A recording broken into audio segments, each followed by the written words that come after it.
ng Mateo chapter 26. Ito po yung pangyayari ng Panginoon Jesucristo bago po siya maipagkanulo ni Judas. Siya ay tunay na pumunta sa bundok ng Olibo, sa hardin ng Gethsemane, at doon po ay nanalangin. Ang tagpupong ito ay magtuturo po sa atin mga bagay upang maging gabay po natin sa ating pananalangin. Sa verse 37 na sabi rito, "And Jesus took with him Peter and the two sons of Zebedee."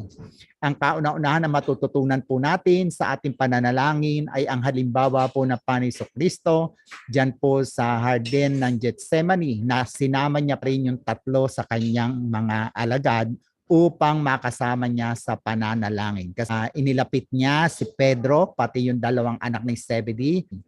Tunay na ang isa nating matututunan sa pananalangin, kinakailangan din tayong manalangin na kasama natin ang komunidad ng mga mapanalanginin.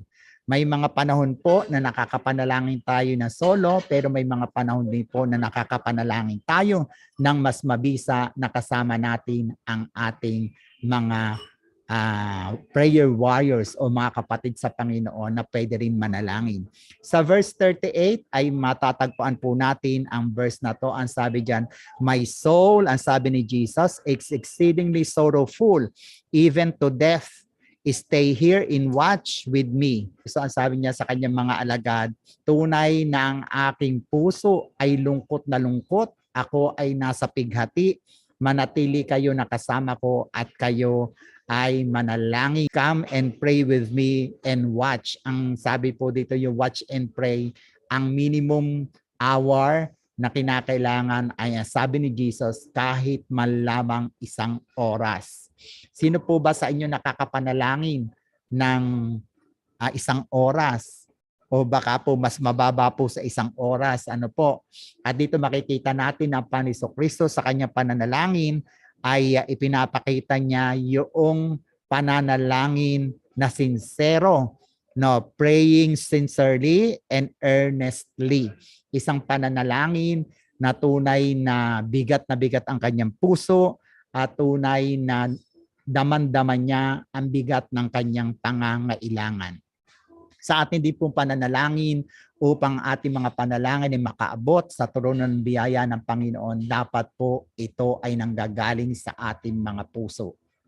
No po, dapat po ay dama natin ang bigat, dama natin ang pangangailangan ito upang madama din ng Diyos na kinakailangan na kanyang tugunin. Ang kabigatan ng panalangin ng Panginoon Jesucristo, ang sabi rito na maging ang kanya pawis ay nagpawis po siya ng dugo dahil nga sa bigat ng kanyang dinaramdam at sa matinding kalungkutan at kasipayuan na kanyang nararanasan.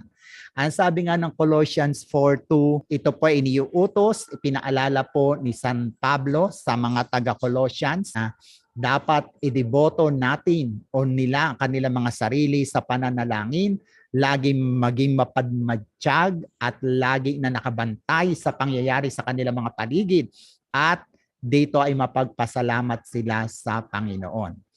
No, the lesson that we can inferred or get from this story na ipinakita ng Panginoon Jesucristo, we have to pray sincerely and earnestly. Isang panalangin na hindi lang laman ng ating isip, hindi lang sinasabi ng ating bibig, kundi ito ay isang panalangin na dama ng ating mga puso. Ang bigat ng mga pangyayari na katulad na nangyari sa Panginoon Jesucristo ay tunay na din dapat na nasa sa atin kapag tayo ay nananalangin.